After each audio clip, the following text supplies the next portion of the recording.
চীনের মানুষেরা বানাতে পারে না এমন কিছুই নেই, একথা আমরা হরহামেশাই শুনে থাকি। একটি আসল পণ্য বাজারে আসার প্রায় সাথে সাথে মেড ইন চায়না ট্যাগ লাগিয়ে এর নকল পণ্যটাও বাজারে ছড়িয়ে পড়ে। শুধু কি পণ্য নকল করাতেই চীন এগিয়ে? যদি বলি একটি গোটা মহাদেশ নকল করে ফেলতেও সক্ষম তারা, অন্য দেশের প্রযুক্তি নকল করতেও এগিয়ে যাচ্ছে চীন। এখন গোটা ইউরোপ মহাদেশটিকে নকল করে নিজ দেশে নিয়ে আসাটা যেন চীনের জন্য একটা ছেলে খেলা হয়ে দাঁড়িয়েছে। পিনিক ভাইয়ের আজকের ভিডিওতে আমি আপনাদেরকে জানাবো চীন সারা বিশ্ব থেকে কি কি চুরি করেছে এবং কি কি চুরি করে চলেছে প্রতিনিয়ত। নাম্বার 1, গুগলের সার্ভার হ্যাক করে তথ্য চুরি। 2010 সালে গুগলের সার্ভার হ্যাক করার মাধ্যমে চীনা হ্যাকাররা সংবেদনশীল তথ্য চুরি করে নিয়েছিল। মার্কিন পত্রিকা ওয়াশিংটন পোস্টের কাছে এই তথ্য দিয়েছেন বর্তমান এবং সাবেক সরকারি কর্মকর্তা। চীনা হ্যাকাররা দেশটির গোয়েন্দা তৎপরতার তথ্য এবং গুপ্তচর হিসেবে কোন চীনা অধিবাসীদেরকে সন্দেহ করছে সেই সংক্রান্ত তথ্য জানতে পারে। চীন এবং যুক্তরাষ্ট্রের মধ্যে সাইবার যুদ্ধের সূচনা এখানেই। এ সময় গুগল চীনের জন্য অনুসন্ধান ফলাফল সেন্সর করা বন্ধ করার এবং বাজার থেকে প্রস্থান করবে বলে ঘোষণা করে এবং মার্কিন সরকার চীনের কাছে সাইবার আক্রমণের আনুষ্ঠানিক ব্যাখ্যা চেয়ে চিঠি পাঠায়। Number 2, TikTok. নতুন প্রজন্মের মধ্যে বেড়েই চলেছে টিকটকের নেশা। প্রচুর মানুষ ব্যবহার করে থাকে এই টিকটক। প্রায় 50 লাখেরও বেশি সক্রিয় ইউজার রয়েছে টিকটকে। এবার টিকটকের সুরক্ষা নিরাপত্তা নিয়ে প্রশ্ন উঠছে। বর্তমানে এই চাইনিজ অ্যাপটির বিরুদ্ধে অভিযোগ এসেছে ইউজারদের না জানিয়ে তথ্য চুরি করে পাচার করছে নাকি এই অ্যাপ। iOS 14 অর্থাৎ অ্যাপেলের নতুন অপারেটিং সিস্টেম একটি বিশেষ ফিচার করেছে যার মাধ্যমে জানা যায় যে কোন অ্যাপ ব্যবহারকারীদের কোনো ডেটা অ্যাক্সেস করেছে কিনা। সেই ফিচারই পর্দাফাঁস করেছে টিকটকের। তথ্য বলছে টিকটক দীর্ঘদিন ধরেই সারা পৃথিবী জুড়ে লক্ষ লক্ষ আইফোন ব্যবহারকারীদের তথ্যের উপর নজর রাখত। মনে করা হচ্ছে টিকটক প্রায়ই ইউজারদের ক্লিপবোর্ড অ্যাক্সেস করত, যার সাহায্যে তাদের নোটগুলো পড়তে পারত। যার কারণে 2020 সালের জুলাইয়ের শেষের দিকে ভারত টিকটক সহ চীনের 50টিরও বেশি অ্যাপ্লিকেশনকে নিষিদ্ধ ঘোষণা করেছিল। Number 3, little Italy. চীনকে আপনি বলতে পারেন ছোটখাটো একটি ইটালিও। কেন বললাম? কারণ চীন ইটালিকেও নকল করে তৈরি করে ফেলেছে চীনের ভেতর ছোট্ট এক ইটালি। চীনের এক শহরের প্রায় 50 একর জায়গা জুড়ে বিভিন্ন শপিং মল এবং স্থাপনার ব্যবস্থা করা হয়েছে, যাকে বর্তমানে সবাই ফ্লোরেন্টিনা ভিলেজ নামে চেনে। তবে মজার বিষয় হচ্ছে এই স্থানের সকল কিছু প্রায় ইটালির বিভিন্ন স্থাপনার অনুরূপ। আর এটি দেখতে বর্তমানে প্রতিদিন 10 থেকে 25 হাজার পর্যটক ভ্রমণের উদ্দেশ্যে এখানে আসে, যাদের অধিকাংশই আবার চীনা নাগরিক। নাম্বার 4, যুক্তরাষ্ট্রের 60,000 ইমেল চুরি। আমেরিকার পররাষ্ট্র দপ্তরের 60,000টি ইমেল চুরি করেছে চীনের হ্যাকাররা। এবছরই মাইক্রোসফটের ইমেল প্ল্যাটফর্ম যারা হ্যাক করেছিল তারাই এই কাজে জড়িত বলে বার্তা সংস্থা রয়টার্সকে জানিয়েছেন মার্কিন সিনেটের এক কর্মকর্তা। সিনেটর এরিক স্মিথের হয়ে কাজ করা এই কর্মকর্তা জানান পররাষ্ট্র দপ্তরের 10টি অ্যাকাউন্ট থেকে 60,000 ইমেল চুরি গেছে। এর মধ্যে 9টি অ্যাকাউন্ট ব্যবহারকারী কর্মকর্তারা পুরো এশিয়া ও প্রশান্ত মহাসাগরীয় অঞ্চলে এবং একটি অ্যাকাউন্ট ব্যবহারকারী কাজ করেন ইউরোপে।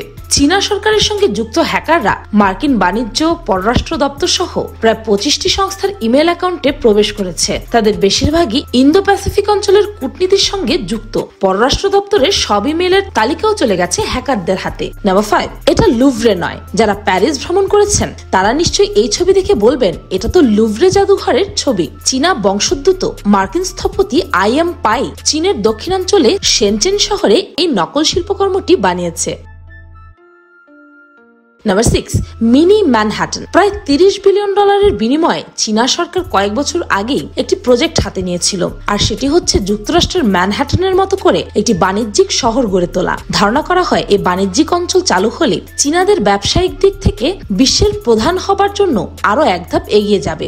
চীনে রয়েছে মাকাওয়ের সামুদ্রিক অঞ্চল এবং সেখানে অবস্থিত বিভিন্ন হোটেল ও মোটেলের হুবহু নকল ভবন। রয়েছে ইটালির বিখ্যাত কোলোসিয়াম স্থাপনাও। Number 7, Holland town. 2000 সালে চীন সরকার তাদের দেশে একটি প্রজেক্ট হাতে নেয় যেখানে তারা একটি শহরের মধ্যে বিশ্বের অত্যাধুনিক 9টি শহরের খন্ড খন্ড স্থানকে হুবহু ফুটিয়ে তোলার পরিকল্পনা করেন। ঠিক তেমনি চীনের একটি শহর হচ্ছে জেকিয়াওজাকে, অনেকে যাকে হল্যান্ড টাউন নামেও ডেকে থাকে। এই হল্যান্ড টাউনের বিভিন্ন স্থাপনা, বাড়ি, এমনকি কৃত্রিমভাবে তৈরিকৃত এখানকার জলাধার দেখতে প্রায় হুবহু হল্যান্ড দেশের কিছু বিখ্যাত শহরের মতো, যেখানে আরো রয়েছে হল্যান্ডের বিখ্যাত ব্যাংক, এছাড়াও আরো অন্যান্য স্থাপত্য। যদিও বর্তমানে এই হল্যান্ড টাউনকে একটি ভুতুড়ে শহর হিসেবে বিবেচনা করা যায়, কারণ এখানকার বাড়ি অত্যন্ত ব্যয়বহুল হয়। বেশিরভাগ চীনা নাগরিক এখানে বাড়ি ভাড়া দিয়ে থাকতেই পারে না, তাই এই শহরটি বর্তমানে অনেকটাই নীরব এবং জনমানবহীন হয়ে উঠেছে। যদিও চীনের বিভিন্ন প্রান্ত থেকে দিনের বেলায় মানুষ এই হল্যান্ড সিটি দেখার জন্য ছুটে আসে, তবে থাকে না কেউ। নাম্বার 8, সাবমেরিন প্রযুক্তি। আমেরিকার প্রতিরক্ষা বিশেষজ্ঞদের দাবি, মার্কিন সামরিক প্রযুক্তি নকল করেছে চীন। সে কারণে তাদের হাতে অত্যাধুনিক ফাইটার জে-20 বিমানটি এসেছে। পঞ্চম প্রজন্মের এই বিমান তৈরি করার জন্য মার্কিন প্রযুক্তির ডেটা চুরি করেছে চীন। চীনের সর্বাধুনিক যুদ্ধ বিমান জে-20। সমরবিদরা বলছেন এটি মার্কিন F-22 ও F-35 স্টেলথ যুদ্ধ বিমানের সমতুল্য। মার্কিনদের মধ্যে অনেকেরই দাবি, চীন গোপনে গুপ্তচরের মাধ্যমে মার্কিন F-22 বিমানের নকশা হাতিয়ে নিয়ে এটি তৈরি করেছে। বিভিন্ন দেশের সামরিক প্রযুক্তি আরেক দেশের গুপ্তচর বা ঘুষের মাধ্যমে হাতিয়ে নেওয়া নতুন কোনো বিষয় নয়। মার্কিন প্রযুক্তিগত তথ্য চুরি করায় চীনের সময় এবং অর্থ দুটাই বেঁচেছে, কিন্তু আমেরিকার জন্য তা উদ্বেগের বিষয়, কারণ আমেরিকার প্রযুক্তি নকল করে চীন তাদের সামরিক বিমানগুলোকে উন্নতি ঘটিয়েছে। তা একদিন যুদ্ধক্ষেত্রে মার্কিন সেনাবাহিনীর বিরুদ্ধে ব্যবহার করা হতে পারে। চীনা মিডিয়ার দাবি, চেংদু জে-20 উইপন ক্যাপাসিটি যুক্তরাষ্ট্রের F-22 এবং F-35 এর চেয়েও বেশি। আন্তর্জাতিক গণমাধ্যমে চীনা জে-20 বিমান নিয়ে এখন যেসব তুলনামূলক প্রতিবেদন প্রকাশ করা হয়, তাতে তারা জে-20 সাথে তুলনা করে বিশ্বের মোস্ট অ্যাডভান্সড ফাইটার জেট যুক্তরাষ্ট্রের F-22, F-35, রাশিয়ান Su-57 এর সাথে F-22 এবং F-35 এর পর চেংদু জে-20 বিশ্বের তৃতীয় operational 5th generation stealth fighter. যুক্তরাষ্ট্র ও রাশিয়ার পর চীন নিজস্ব তৈরি এ ধরনের শক্তিশালী বিমানের অধিকারী। ইন্টারন্যাশনাল ইনস্টিটিউট ফর স্ট্র্যাটেজিক স্টাডিজের মতে, চেংদু জে-20 কারণে যুক্তরাষ্ট্র তার শীর্ষস্থান হারাতে পারে অপারেশনাল স্টেলথ ফাইটারের ক্ষেত্রে। সাউথ চায়না মর্নিং পোস্টের খবর হলো, 2020 সালের জুলাই মাসে চীন জে-20 নতুন ভার্সন জে-20B এর মাস প্রোডাকশন শুরু করবে। চেংদু জে-20 প্রথম আকাশে ওড়ে 2011 সালের 11 ফেব্রুয়ারি। চীন সরকার আনুষ্ঠানিকভাবে এই বিমান তৈরির তথ্য প্রকাশ করে 2016 সালে। সার্ভিসে যুক্ত হয় 2017 সালের মার্চে। 2018 সালে তৈরি করা হয় জে-20 কমব্যাট ইউনিট। চেংদুর ইঞ্জিন সংখ্যা 2টি, হার্ড পয়েন্ট 8টি। চেংদু জে-20 গতিশব্দের চেয়ে 2 গুণ বেশি। Maximum take off 37 ton. শুধু বিমানটির ওজনই 19 টন 391 কেজি। চেংদুর international fuel capacity 11 ton 340 KG. 65,000 feet উচ্চতায় উঠতে পারে চেংদু জে-20। এর নির্মাতা চেংদু অ্যারোস্পেস কর্পোরেশন। এটি নির্মাণ করা হয়েছে এয়ার সুপেরিয়রিটি ফাইটার জেট হিসাবে। 2019 সাল পর্যন্ত চীন 50টি চেংদু জে বিমান নির্মাণ করেছে। সব আবহাওয়ায় অপারেশন পরিচালনায় সক্ষম এই বিমান। এর রয়েছে স্বল্প, মধ্যম এবং দীর্ঘ পাল্লার মিসাইল বহন ক্ষমতা, রয়েছে প্রেসিশন স্ট্রাইক সক্ষমতা সহ অন্যান্য দেশের জেটকে পাল্লা দেওয়ার সব রকমের যোগ্যতা। Number 9, pyramid. পৃথিবীর অনেক রহস্যই বিজ্ঞানের কাছে এসে আজও ধরা দেয়নি। মিশরের পিরামিড মনে হয় এমনই এক রহস্য। সবচেয়ে মজার ব্যাপার হচ্ছে, আর্কিটেকচার হিসেবে এ ধরনের কাঠামো সবচেয়ে ভূমিকম্প প্রতিরোধক এবং পৃথিবীর অন্যান্য সব স্থাপনা থেকে সবচেয়ে স্থায়ী স্থাপনা এই পিরামিড। বিশাল সব পাথর কি করে যে শত শত ফিট উপরে তোলা হয়েছিল সেটা জানে না কেউ বলতে পারে না কি করে কাটা হয়েছিল এই পাথরগুলো, কারণ পাথরগুলো এত মসৃণ যে অতি উন্নত যন্ত্র ছাড়া একেবারেই তা অসম্ভব। আর সে সময় তেমন কোনো উন্নত যন্ত্রপাতিও ছিল না। যখন সবাই পিরামিড তৈরির নানা প্রশ্নের উত্তর খুঁজছে, ঠিক তখনই চীন তাদের দেশে পিরামিডেরও নকল স্থাপনা তৈরি করে বসে আছে। গিজার পিরামিড দেখতে লাখো পর্যটক প্রতি বছর মিশরে যান। হুবহু তেমনই পিরামিড চীনে গেলেও দেখতে পাবেন। চীনের হুবেই প্রদেশে আছে এই পিরামিডের অবস্থান। নাম্বার 10, প্যারিস চুরি।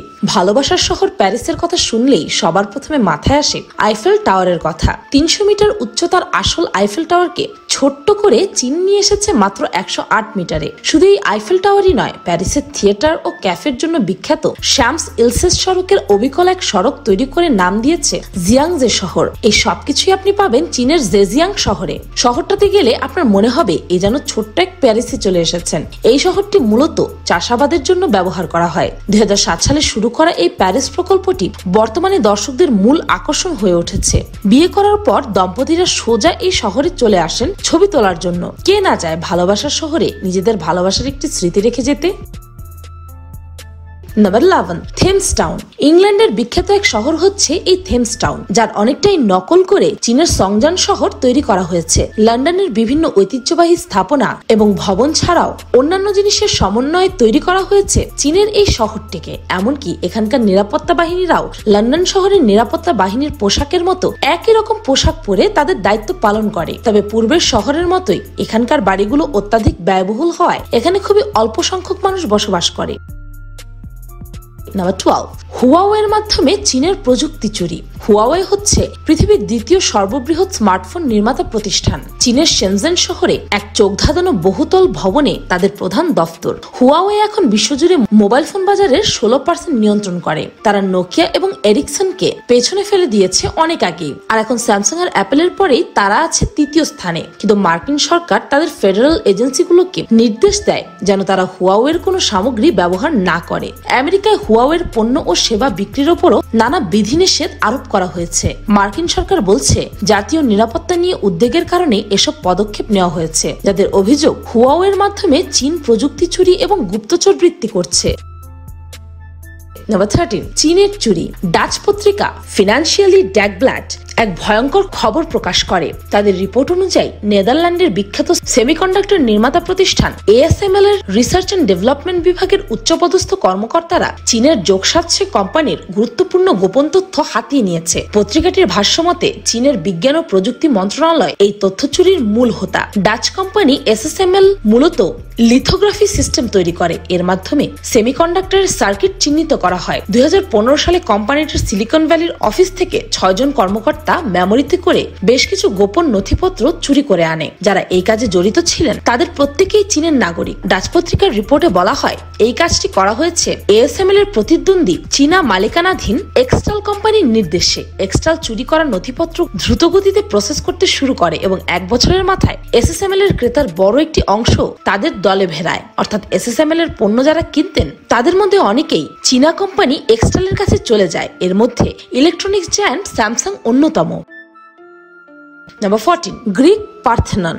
মোবাইল থেকে শুরু করে মেশিন, বিমান, অস্ত্র, স্থাপনা সবকিছুই বানাচ্ছে চীন। এমনকি নিজের দেশে বিশ্বের বিখ্যাত পর্যটন স্থাপনাগুলো নির্মাণ করেছে চীন, যা দেখলে বিস্ময়ে হতবাক হবেন। যেমন প্রাচীন গ্রিক মন্দির পার্থেননের রেপ্লিকাও আপনি চীনে দেখতে পাবেন। এটি গাংসু প্রদেশে নির্মাণ করা হয়েছে। এটি শহরের পর্যটন কেন্দ্রের অংশ। নাম্বার 15, ভেনিস এখন দালিয়ানে। 100টিরও বেশি দ্বীপ দিয়ে তৈরি শহর ভেনিসে নৌকায় করে ভেসে বেড়াতে কার না ভালো লাগবে। খালে ভরা গোটাই শহরটাকে চীন দালিয়ানে তৈরি করে নিয়েছে নিজেদের মতো করে। শুধু একটি দুটি পুরনো দালান নকল করে এরা ক্ষান্ত হয়নি। 4 কিলোমিটার লম্বা খাল কেটে এর ওপর তৈরি করেছে 200টি প্রাচীন ধাঁচের দালান, যার সবকটি আপনি পেয়ে যাবেন আসল ভেনিসের আনাচে কানাচে। 2016 সালে উদ্বোধন হওয়া এই নকল ভেনিসে আপনি পারবেন সত্যিকারের ভেনিসের মতোই নৌকায় করে ভ্রমণের স্বাদ নিতে। পুরো দালিয়ানকে ভেনিসে পরিণত করতে চীনের খরচ পড়েছে প্রায় 781 মিলিয়ন মার্কিন ডলার। নকল করতে ওস্তাদ চীন। বিগত 20 বছরে বা তার বেশি সময় ধরে চীন নকল সামগ্রী তৈরিতে দারুণ মুনশিয়ানা দেখিয়ে চলেছে। নকল শিল্পের বার্ষিক আয়ও মন্দ নয়, কর্মসংস্থানও হচ্ছে। বিদেশি পর্যটকরাও এই নকলের খোঁজে ভিড় করছেন চীনের নানা শহরে। অবশ্য ধরপাকড় যতই করা হোক, এতে প্রশাসনের পরখ সায় যে আছে সে বিষয়ে কোনো সন্দেহ নেই। এজন্য চীনে গেলে যেটাই কিনতে আগ্রহী থাকেন না কেন, অন্তত কসমেটিক্স কেনা থেকে বিরত থাকাই ভালো। ভিডিওটি ভালো লাগলে আপনার ফ্রেন্ডস এন্ড ফ্যামিলির সাথে শেয়ার করতে পারেন। আর পেরিকপা চ্যানেলকে সাবস্ক্রাইব করে বেল আইকনে অল নোটিফিকেশন অন করতে ভুলবেন না যেন। আমি ফাল্গুনি, আজকের মতো পর্যন্তই। দেখা হচ্ছে পরের ভিডিওতে।